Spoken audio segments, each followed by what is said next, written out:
It's Latif. This is Radiolab. Okay, go with me here for a second. Imagine all the diseases that afflict human beings. Imagine they all came together and had their own version of the Olympics. Okay, so events are like who could infect a human the fastest, or who could infect a human from the longest distance, or who could last in a human body for the longest. But I imagine the most heated and heinous competition of all would be the deadliest. Like, what is the deadliest disease? Now, until I heard the episode you are about to hear, which first broadcast in summer of 2013, I would have been so confident that I could name, all the gold medal contenders, like Ebola, AIDS, anthrax, now COVID. But no, this episode is about a disease I didn't even imagine was in the running. But in terms of mortality rate alone, it beats all of those diseases and every other one you could think of. This episode is also about a doctor and a patient who try to beat those odds in the fall of 2004. Reported by one of the best and, if I'm being honest, most morbid producers we've ever had, Tim Howard. Here is Rodney versus Death. Oh, wait, you're listening? Okay. All right. Okay. All right. You're Listening to Radiolab. Radiolab. From WNYC. See? Yeah. Hey, I'm Jad Abumrad. I'm Robert Krulwich. This is Radiolab. The podcast. Today on the podcast, a story about death incarnate or And incarnate. Incarnate, I think. I think incarnate. Incarnate. If that was Tim Howard, our producer. Oh, I'm sorry. Am I in here yet? No, you're not supposed to be in yet. You're coming. Just wait. A story about death incarnate. And the man who thought he could beat death. Yeah. Are you Ann? Yeah. Nice to meet you. I'm Tim. Comes from our producer, Tim Howard, but you're already here, so just start. Okay. So, late last year, I took a trip out to Wisconsin. Test 1, 2. It was like that first weekend of November when we were out there for the live show. Mm. And I met this woman Jeanna Giese. to talk about her daughter, Jeanna. Do you mind telling me just like where you're sitting, what room? Crazy story. I am sitting in the kitchen of my home in Fond du Lac, Wisconsin. All right. So anyway, back in 2004, in September of 2004, her daughter Jeanna was 15, a sophomore. I remember it was homecoming week, so they had all activities each day and dress-up days. And Jeanna's a volleyball player, and one morning she just starts to feel kind of crappy. she started getting a tingling in her left arm. We thought maybe she had a pinched nerve or something. Thought nothing of it. Then she goes to a volleyball game. Somebody, I guess, sets the ball to her to spike, and she looks up and she sees two of them, and she doesn't know which is the volleyball. Double vision? Yeah. About a week later, she started getting flu-like symptoms. She has headaches. She feels really sluggish. And each day, she just got more tired. One of those days, she does go to school, take the PSATs. But then the next day, she can't even get out of bed. They go to the doctor, and he says, Well, it's not the flu. so we went home, and then she just kept getting worse. Her arm started to involuntarily jerk. Her speech started becoming real slurred. Her body kind of stiffened up, like would get her up to go to the bathroom. And she just it was just really scary, weird how her body was just stiffening up. Anne and her husband John took her to a neurologist for some tests. Just trying to get down to the bottom of this, and what is going on with her, because the meningitis came back negative. Everything else they were testing for came back negative. Were they running out of things to test for? Yeah, they pretty much didn't know what else to do. And A day later, on a Saturday, Gina's hospitalized.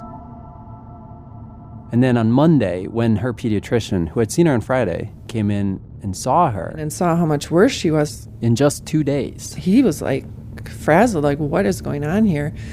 And then something just made me tell him about the bat. Bat? Yeah. So this was a month earlier. Gina and her family, they were at Mass. It was St. Patrick's Catholic Church, old, big church. And a bat was flying around, and it was just kind of bothering everybody. It would just like land on this behind the altar, the stained glass windows up high. It just seemed like it wanted to get outside. And there were open windows. It's like, go, they're right there, go. But it just, and then it would swoop down and it started getting lower to the people's heads and stuff.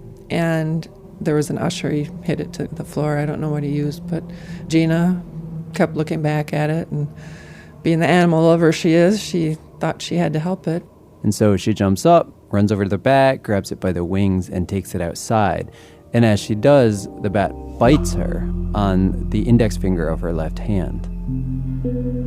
So it breaks the skin? Yeah, they washed it and then thought nothing of it. But when Anne told the pediatrician about this... His face turned white. He walked out of that room. He says, I'll be right back.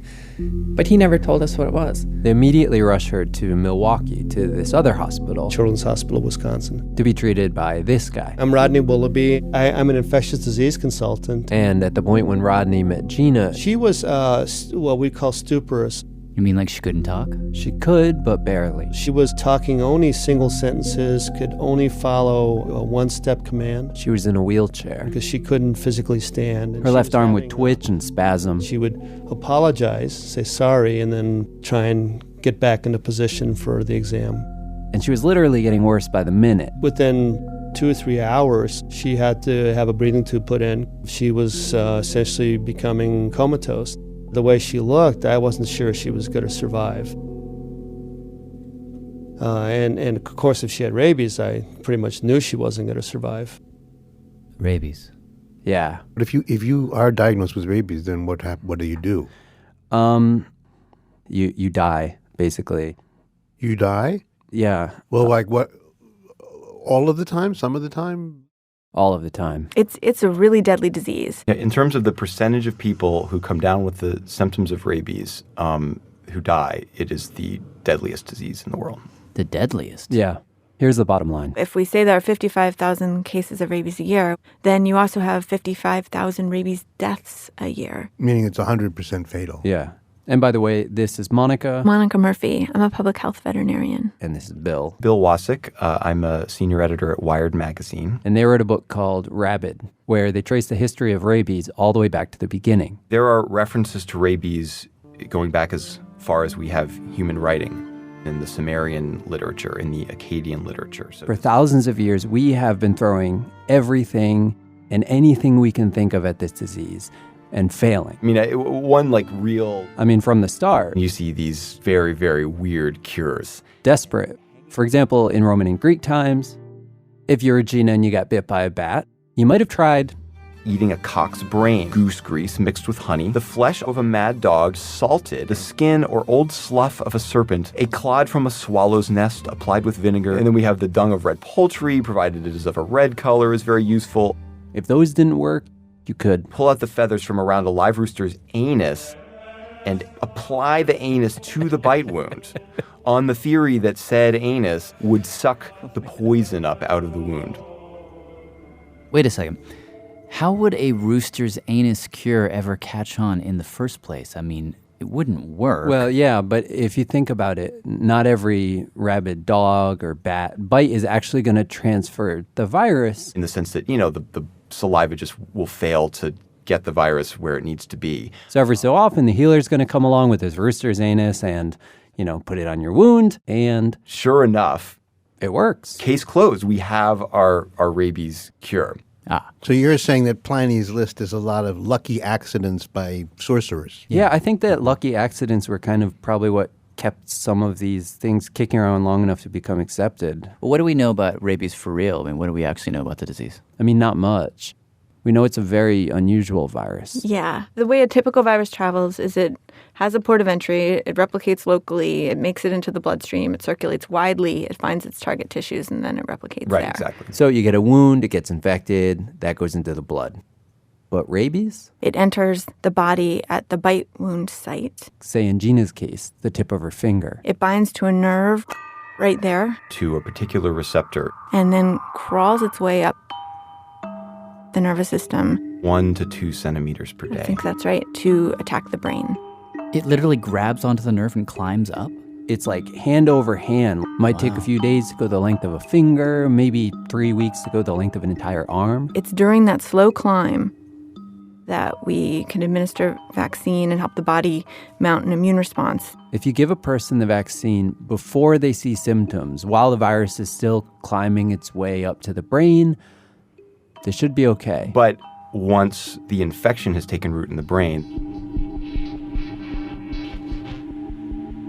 then it's too late for vaccination. The moment you have a twitchy finger, the moment you have like the slightest little flu-like symptom, which will later progress into rabies, that's the moment that you know you're going to die of that disease. Well, what does the virus do when it gets to the brain? Well, it's very much not known specifically what happens in the brain.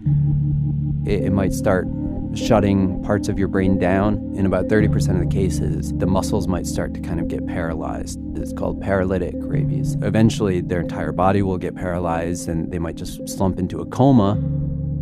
Or more often, it's that cliche of the rabies death is what actually happens, where people have these like spasms of rage. There are videos online where you can see people in this state. Yeah, YouTube. I find them impossible to watch. People, just screaming and writhing in convulsions. And from the virus's perspective, it's trying to drive its host to be more aggressive so that it bites somebody else and spreads more virus. Huh.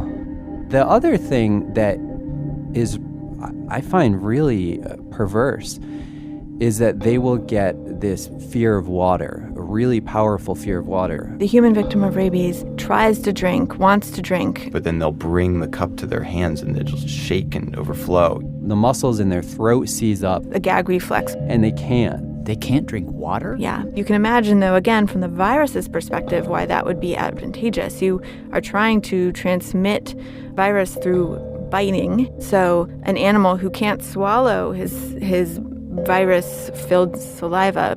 They're going to be like a loaded gun. Right. And eventually, after a few days in these late stages, a person might lapse into a coma, have a heart attack. There's really any number of ways they could die. That sounds awful. And it was. So when the official results came back and Rodney took Jeanna's mom and dad, Ann and Jeanna Giese, into a room and told them, We're sorry, but she has rabies. And it's definitely too late for the vaccine. John and I both started crying. Is there anything that can be done? And one of the doctors said, there's nothing we can do. We can either put her in a dark room and let her die. You can take her home and let her die. And we're just, this can't be happening. They said, what else do you got? And they said, well, we can do standard intensive care. Well, does that work? Well, no. What else do you have? And then Dr. Willoughby said, okay, well, I do have an idea. I'd like to try this, I don't even know what he called it. Okay, so the night before, while they were waiting for the test results, hoping it wasn't rabies, Rodney started calling around. I actually called the CDC, asking if there was anything that was unpublished but promising. They say no. And then I essentially headed to the library. And what I did is I pulled, about 20 years worth of case reports. Started reading. Sounded pretty hopeless. But he does notice one thing. He sees mention in this one kind of obscure paper. I read one article that said, well, this might be disordered neurotransmission. That maybe what's happening in the brain during rabies is something called excitotoxicity. Excitotoxicity. Excitotoxicity. Yeah. Sounds exciting and maybe toxic. What is it? Well, excitotoxicity, and this is tricky stuff. And it's controversial. And yeah, this is the kind of thing that actually makes rabies researchers at conferences get into fights with each other. Here's a basic idea. You might think that a brain infection just physically destroys the brain. Yeah. But under this theory, the brain isn't physically destroyed. It's just that the neurons themselves are getting overstimulated, overexcited, and then that part of the brain is disrupted, and it all just kind of shuts down.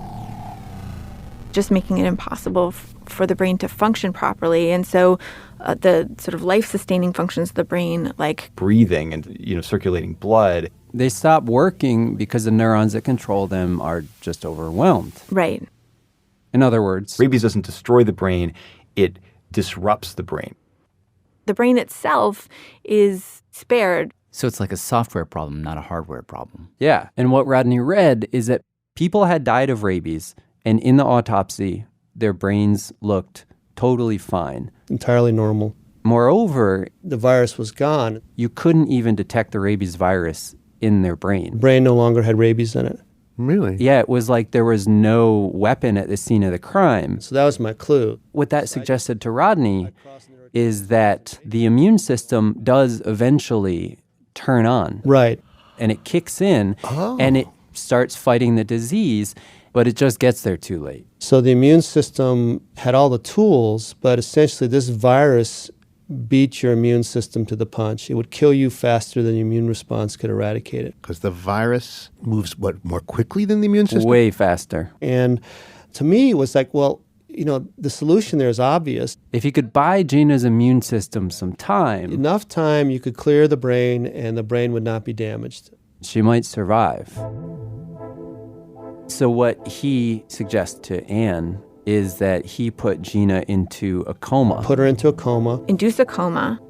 And if an anesthesiologist is controlling routine brainstem activities like Breathing, circulation. then No matter what the virus is actually doing inside her brain, he might be able to keep her alive. Long enough for the immune system to make a response, which would take normally about 7 to 10 days. And this was still kind of a guess. This is entirely improvised, yeah. And lots of things can go wrong, and when they go wrong, they typically go wrong badly. He knows there's a huge risk that she's going to end up being brain dead or maybe locked in. And that's worse than death, I think, in everybody's eyes.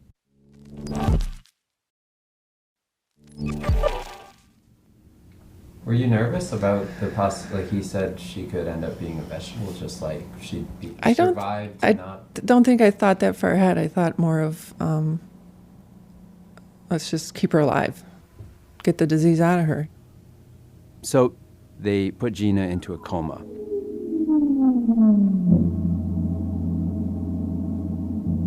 Rodney figures we'll give her a week, and then we'll check to see if she has an immune response. And once they had her hooked up with the coma, she had the pole with all the IV stuff on and the different medications and stuff. Anne stays with Jeanna in the hospital room and spends her time praying and calling people and asking them to pray. And she repeated this one prayer, Psalm 91, over and over again. It talks about, basically the devil not getting a hold of you. He is my refuge and my fortress, my God, in whom I trust. Surely he will save you from the fowler's snare and from the deadly pestilence. And so we were just waiting. He will cover you with his feathers. Waiting. And under his wings you will find refuge. It was probably the most uncomfortable feeling I've ever had in medicine. 7 days in, they sample her spinal fluid, send it in for testing, and then they get the results, which say her antibody response is in and going up. So her immune system is working. Yeah, it was working, and in fact, we now had rabies antibody, and we had a fair amount of it, and it was in the spinal fluid, meaning it's around the brain. And so essentially the plan worked. So we said, well, okay, let's start waking her up. But as they're waking her up, she has a fever. And they couldn't figure out what was causing the fever. So they put her back under for another week. And then finally, they start to wake her up again. And she gradually, woke up. Her brain activity looked great, and she had nice pupils, but physically, she did not move a muscle. They'd pinch her, they'd poke her. She had no movement anywhere other than her pupils. So she was responding to light? And light, that's it. And this was the one thing that Rodney was most afraid of. That Jeanna was a lock-in. Essentially locked inside this box of a body. And it was the worst day of my life. Because it looked like she'd probably going to survive, and we'd actually done worse than death. And as Rodney drove back and forth from work, he kept repeating this one prayer. Jesus Christ, Son of God, have mercy on me, a poor sinner. Jesus Christ, Son of God, have mercy on me, a poor sinner. Jesus Christ, Son of God, have mercy on me, a poor sinner. And then about 2 days later, Rodney's in the hospital. He's looking over Jeanna's charts. Just checking her exam, and another doctor was finishing up her shift, and she comes over to Rodney. Said, "Oh, did you know that she had reflexes today?" And I said, "No." Rodney grabs a reflex hammer. And then sure enough, she had knee reflexes. Next day, her eyes started fluttering a little bit. Within a week, she was back. For a couple weeks after I woke up, I still have no memory. This is Jeanna Giese, the first person to survive rabies without the vaccine. My first memory was actually Thanksgiving Day. A couple weeks after she woke up from the coma. Back in 2004, I just remember being with my family and playing board games with my brothers and just them being there and then going down to the cafeteria for dinner and having fish. I remember we had fish. How long was she in the hospital for? About 2 months. I had to learn how to stand and then to walk, to turn around, to move my toes. I was really, after rabies, a newborn baby who couldn't do anything. And then I had to relearn that all. Do you remember that? Do you remember that feeling? Yeah, mentally I was there, Mentally I knew how to do stuff, but my body wouldn't cooperate with what I wanted it to do. And it was frustrating. Yeah. And it definitely took a toll on me psychologically. I'm still recovering. I'm not completely back. Stuff like balance and I can't, run normally. She can't play volleyball anymore, but she finished high school, went to college. I graduated with a degree in just general biology. And now Jeanna is really into bats. She's a bat lover. Yeah. If I ever go down to the zoo, they let me go behind and in with the bats and I can pet them and stuff. Really? Yeah, I'll feed them, I'll pet them. I've been going to bat festivals here in Wisconsin. Yeah. So I have no fear of bats. That would be the last person I would expect to go to a bat festival. Oh, this girl is a saint, that's all. She is the poster child for what became known as the Milwaukee Protocol. That's the name of Rodney's thing that he did with her? Yeah. You mean that this has been tried again? This has been tried all around the world by different people and different versions of it, but it's been tried around 30 times. With what result? So everything I'm about to say forward, there's debate about every single little bit of it. But he says 5 survivors. 5 survivors? Yeah. Out of how many people? Out of about 30 people. Which, on the one hand, that seems like a terrible, percentage for a treatment for a disease, 5 out of 30. But on the other hand, this is rabies, and for all of human history, it was 0 out of 30.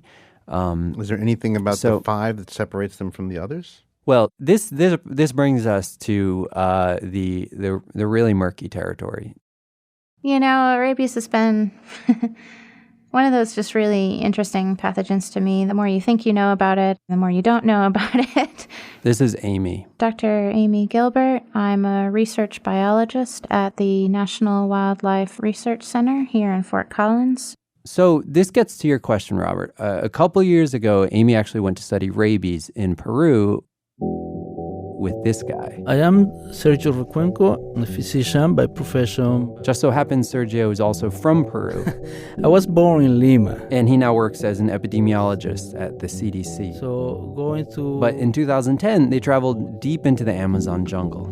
First from Lima, we have to travel to Tarapoto, and from Tarapoto go to we're talking remote. 8 hours from Yurimaguas to San Lorenzo. What were they looking for? Well, they were studying bat-borne diseases, and in that part of the world, people have a lot of contact with vampire bats. So we choose 2 towns, Chirinacocha and Santa Marta. So they arrive and have a pretty lengthy discussion with the community leaders. They explain what they're up to, then go door to door. Household to household. We visit each house and talk with one member of the family. And they'd ask, have you been bit by a vampire bat? Have you had any illnesses? Then they'd take a blood sample.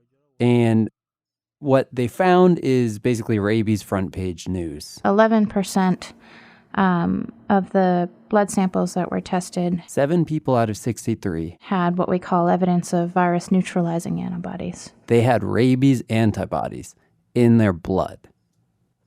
Okay. Well, you know how I mentioned that sometimes the body will mount a response to rabies, but it's just too late? Yeah. So you might see those antibodies, but only when somebody's dying, right? Yeah. And these people in Peru, they had the antibodies. But we didn't have any evidence there was any neurological disease in any of the cases. They didn't seem to have rabies. But we're really very surprised. I'm sorry, why? Well, think about it. The only way they could have gotten those antibodies in their blood was by contact in some point with the virus. They'd come into contact with rabies, and yet they were fine. It was almost as if they were immune to rabies. Huh. Well, But Amy won't use that word, immune, because the data are sort of inconclusive as to whether there was any entry into the brain. like they didn't know if the virus made it all the way into these people's brains. And so did they come down with full-blown rabies or not? They don't know. But it's possible that these people are special. Some people even argue that there are special individuals who are able to survive rabies. And not just in Peru. Monica told me about another case. The Texas wild child, a rabies case, laboratory confirmed, in a girl in Texas. 17-year-old girl. A runaway. She shows up in 2009 at a hospital in Houston. She has a headache, her neck hurts, and she's really agitated. They confirmed that it was rabies, but she didn't receive the Milwaukee Protocol or any critical care measures. As far as we know, they just figured she would die. But then 3 weeks later, this girl went on, to walk out of the hospital. She just got better. No drugs, no coma, nothing? On her own. Wow. And this actually brings us back to Jeanna. She's pretty close to normal. Because at the point when she arrived at the hospital to see Rodney, she actually was diagnosed as having small amounts of antibody in her. She already had antibody in her blood, like those people in Peru. She did not have recoverable virus. We could not isolate virus from her. Which is unusual. It does seem that she is immunologically special. In fact, if you look at all of the people who have gotten the Milwaukee Protocol and survived, they all have that profile. Like the girl in Texas, like Precious Reynolds. That's another girl who got the Milwaukee Protocol and survived. They have had similar lab work come back. Those patients, have extraordinary lab work and extraordinary outcomes. And so some researchers in Canada and Thailand have argued that Rodney's protocol actually had very little, if nothing, to do with Jeanna Giese surviving. They would say she survived despite Dr. Willoughby's treatment rather than because of Dr. Willoughby's treatment. Oh, so they're accusing him of basically pulling a rooster's anus kind of number. I don't think they would, really put it that way. Exactly. They say that the Milwaukee Protocol should be discontinued and that we shouldn't be wasting time and money on it. They, in Bangkok, are acutely aware of the fact that to do one Milwaukee Protocol case, you could vaccinate, I think it was all of the kids in Bangkok preventatively against rabies. Tens of thousands of slum kids in Bangkok could be preventatively vaccinated against rabies. So these critics would say, give people the vaccines, but don't induce the coma and don't use these untested drugs that Rodney administers. And if somebody comes in with an advanced case of rabies, well, unless you have evidence that they're one of these immunologically special people, you just need to accept the fact that they're going to die. I think, no. Calling not to do anything, I will definitely disagree. We'll have to do something. According to Sergio, the idea that Rodney somehow just got incredibly lucky when he was treating Jeanna Giese, that's very unlikely. Jeanna was basically at death's door. So there are some things might not be fully understood in Jeanna Giese's case, but it was obvious that if she was not given this alternative, she might not have survived. And you could argue that if Jeanna's part of this immunologically special group of people who can just survive rabies without the vaccine, then how come nobody did before Rodney came along? This is really not science. This is right now storytelling. There's something right, but we still don't know, and we won't know until we figure out which parts work and don't work. For now, Rodney's forced to evaluate and try to improve the protocol just one patient at a time without the funding or research that he wants. So, no clinical trials, no animal models. So we're left learning the hard way, which is an awful way to learn. But he says you can't just give up hope. In the early days of cancer treatment, they weren't having any success, but they didn't just stop. And I've seen treatments for cancer evolve over my professional career from being 0% survival to being 85% survival. And now he puts the success rate of his protocol at about 20%. That's a lot better than zero. And it could go up. Or it might not go up. It's true. So if you're a doctor now, though, and a kid comes into the hospital, hasn't had the vaccine, has a full-blown case of rabies, what do? Do you just throw up your hands, say, sorry, it's not going to make it? Do you check and see if maybe he's immunologically special? Put him in a coma? You put him into a coma that you don't know is going to work? Whatever the case, you've actually got to be glad that Rodney gave Jeanna a shot. Because whether or not you think that he saved her life or she saved her own life, the fact is that at least now we know that rabies isn't quite the killer that we once thought it was. He took it off of its throne of death. Even if, just a little bit, maybe. And when we say, rabies is coming off its 100% throne, it's, down to 99.999. It's... And it might be that it was never quite on that throne exactly ever. Right.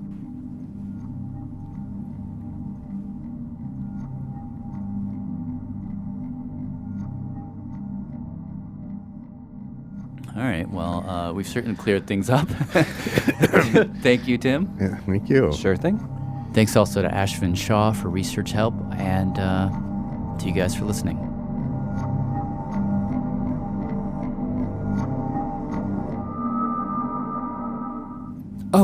And before I forget, we have this newsletter that comes out every Wednesday. We work really hard on it. It's got essays. It's got recommendations about things we love. Sign up. Radiolab.org/newsletter. Radiolab was created by Jad Abumrad and is edited by Soren Wheeler. Lulu Miller and Latif Nasser are our co-hosts. Susie Lechtenberg is our executive producer. Dylan Keefe is our director of sound design. Our staff includes Simon Adler, Jeremy Bloom, Becca Bressler, Rachel Cusick, Akedi Foster Keys, W. Harry Fortuna, David Gable, Maria Paz Gutierrez, Sindhu Nyanasambandan, Matt Keelty, Annie McEwen, Alex Neeson, Sarah Kari, Anna Raskowit-Baz, Sarah Sandback, Arian Wack, Pat Walters, and Molly Webster. Our fact checkers are Diane Kelly, Emily Krieger, and Natalie Middleton.